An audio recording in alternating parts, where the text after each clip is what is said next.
Hello everyone, আমি shiny. কেমন আছেন আপনারা সবাই? আশা করি ভালোই আছি। আজকে এখানে এখন রাত হচ্ছে প্রায় ধরুন 10টা কি 10:30টার সময়। তার আগে টকটকে আকাশে রোদ দেখা যাচ্ছে। তার জন্যে আপনাদের সাথে আজকে কখন রাত হয় সেটা স্টেপ বাই স্টেপ শেয়ার করব। চলুন তাহলে আজকের ভিডিওটা শুরু করা যাক। এখন ঘড়িতে সময় বিকেল 4টা কি 4:30 মতো হবে। তাই এক প্লেট ফল নিয়ে আমি হাজির হয়েছি। আজকে বাড়িতে ছিল ব্লুবেরি, চেরি আর অরেঞ্জ। এর মধ্যে চেরিটা আমার সব থেকে ফেভারিট ফল। ইচ্ছে আছে একদিন চেরি পিকিং করতে যাওয়ার। সেই দিন আপনাদেরকেও সাথে করে নিয়ে যাব। এখানে ব্লুবেরিগুলো বেশ ভালো হয় খেতে, অসাধারণ মিষ্টি। একদম মুখে দিলেই যেন মনে হয় কোনো চকলেট খাচ্ছি। সত্যি সত্যি খুবই সুন্দর। এখন ঘড়িতে সময় হয়ে গিয়েছে বিকেল 5:30 মতো। আসলে সারা দিন যাওয়ার পরে সন্ধেবেলায় বা বিকেলের টাইমটায় একটু বাইরে বেরোতে বেশ ভালো লাগে। মুক্ত আকাশের নিচে দাঁড়িয়ে যেন মনটাও অনেক বেশি খোলামেলা হয়ে যায়। আজকে ওয়েদারটা দেখলাম খুবই সুন্দর। তবে এখন দেখে মনে হচ্ছে এখানে রোদের দেখা পাওয়া যাবে না। তবে এতদিন ধরে এখানে থেকে আমি যতটা বুঝেছি সেটা হলো যে সারা দিন রোদ থাক বা না থাক, ঠিক সানসেট হওয়ার আগে এত সুন্দরভাবে সূর্য উঠে যায় আর এত ম্যাজিক্যাল একটা সানসেট হয়, যেটা হয়তো স্যান্তরিনির যেখানে পৃথিবী বিখ্যাত সানসেট হয় সেখানেও দেখতে পাবেন না। তার জন্যে বেশ ভালো লাগে এই গরমকালের দিনগুলিকে। এখন তো এখানকার সূর্যাস্ত দেখতে দেখতেই আপনার কতটা টাইম যে পার হয়ে যাবে বুঝতেই পারবেন না। এই ফুলটা আমার খুবই পছন্দের। বাড়ি চলে এলাম। ঘড়িতে এখন সময় হয়ে গিয়েছে 8টা মতো। তারই মাঝে আমি ফ্রিজ থেকে এই সালমন মাছগুলো বের করে নিলাম। নুন হলুদ মাখিয়ে রেখেছি। আজকে রাতের মেনুতে আছে ভাত, ডাল, মাছ ভাজা আর সাথে করেছিলাম একটা সবজি। তার জন্যে মাছগুলোই ভেজে নিচ্ছি। প্রথমে কড়াইতে খুব অল্প পরিমাণে সাদা তেল দিয়ে দিলাম। খুব একটা বেশি সেই যেমন মাছ ছাকা হয় ওরম তেল দেওয়ার দরকার নেই। এরপর হালকা একটু বাটার দিয়ে দেব। এতে ফ্লেভারটা খুবই ভালো আসে। এত সুন্দর একটা স্মেল আসছিল না যখন বাটারটা এটার সাথে মেল্ট হচ্ছিল, যে কী বলবো। এরপর আগের থেকে বেশ থেতো করে রাখা রসুন কিছুটা পরিমাণ দিয়ে দেব।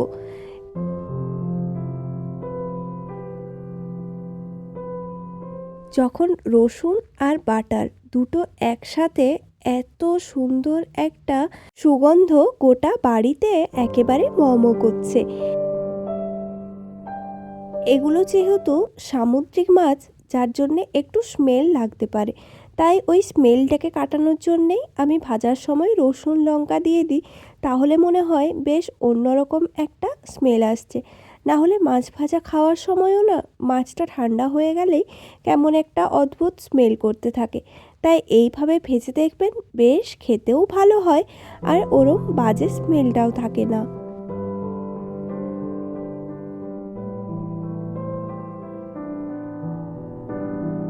ভাবলাম একসাথে সবগুলোই দিয়ে দিই, কিন্তু এই দুটো আর নিজেদের জায়গা করতে পারলো না। তাই ওগুলোকে আবার পরে ভেজে নেব। এখন এগুলোই ভাজতে থাকি। আর ওইদিকে চলুন, এখনও কিন্তু সানসেট হতে বেশ দেরি আছে। এখানকার এটি একটি বেশ অদ্ভুত নিয়ম। প্রথমবার এসেও আমি বেশ অবাক হয়েছিলাম। জানেন, রাত্রি 11টা বেজে যাচ্ছে, তাও সূর্যাস্ত হওয়ার কোনো নাম নেই। প্রায় 9:30 10টা অবধি তো দিনের মতো আলো থাকে। এত আলোর মধ্যে না ইচ্ছে করে রাতের খাবার খেতে, আর না ইচ্ছে করে শুয়ে ঘুমিয়ে পড়তে। আমাদের বেডরুমে একটা বড় জানলা আছে যার পুরোটাই কাচের। এরপর আমাদেরকে ব্লাইন্ডস দিলে সেটি অন্ধকার হয়, না হলে খোলাই থাকে। শীতকালের সময়ে তো সেটি খোলাই রাখি, তাহলে বাইরের লাইট একটু ভেতরে আসতে পারে। কিন্তু গরমকালে আবার তার কোনো উপায় নেই। ধরুন 10:30 11টা বাজার পরে আমরা ইউজুয়ালি এখানে শুয়েই পড়ি। তখন আবার সেই দিনের আলো থাকে, তার মধ্যে ব্লাইন্ডস খুলে শুলে তো হয়েই গেল। তার জন্যে আমরা পর্দাটা টেনেই দিই। রান্না করতে করতে একটু জানলার সামনেটাতে এসে দাঁড়ালাম।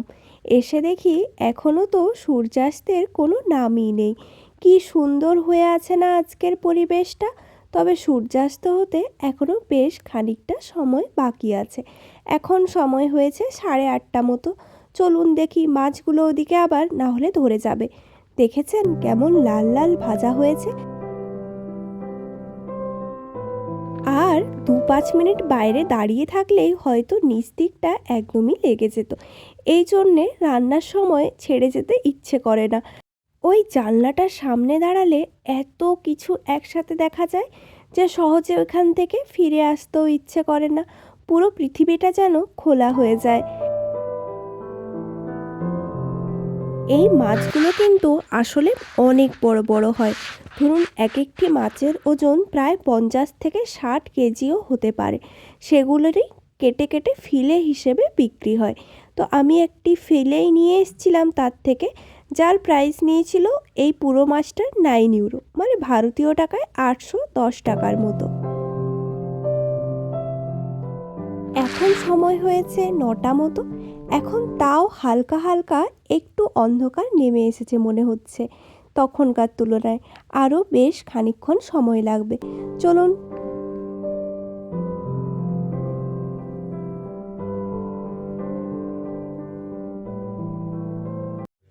High Google, please tell me the time of my location.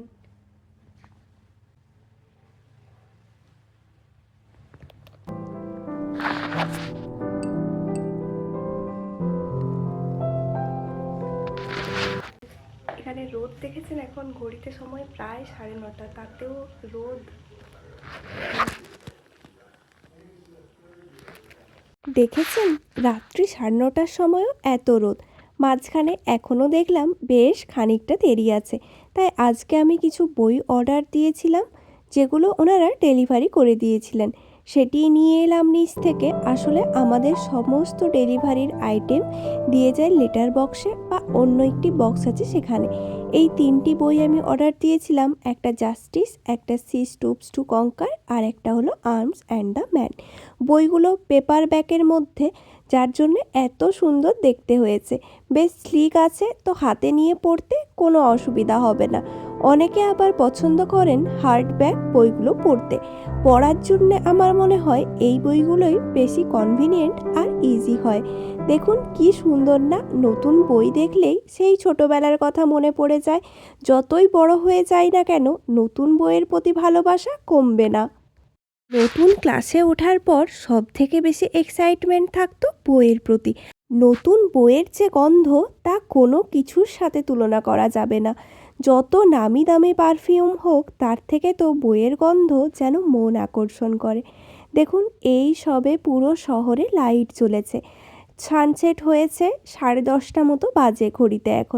এখনও যে রাত্রি হয়েছে বলা যায় না। তবে আজকে এই ভিডিও করার জন্যে আমাদের খাওয়া দাওয়া একটু দেরিই হয়েছে। এরপর আস্তে আস্তে পুরো শহরটা কৃত্রিম আলোতে রঙিন হয়ে উঠবে। এতক্ষণ পর্যন্ত তো সূর্যের আলো দ্বারা পুরো পৃথিবীটা রঙিন হয়েছিল। চলুন এরপর তাহলে খাবারগুলো গরম করে নিয়ে একবার, তারপর রাতের ডিনার কমপ্লিট করি। আর আজকের ভিডিওটাও এখানেই শেষ করলাম। যদি আমার ভ্লগ আপনাদের ভালো লাগে তাহলে অবশ্যই লাইক, কমেন্ট, শেয়ার করবেন। দেখা হবে পরের নতুন একটি ভিডিওতে। Thank you so much. আর অবশ্যই বেল আইকনটা ক্লিক করে রাখবেন, যাতে আমার নতুন সব ভিডিওর আপডেট আপনারা পেতে পারেন।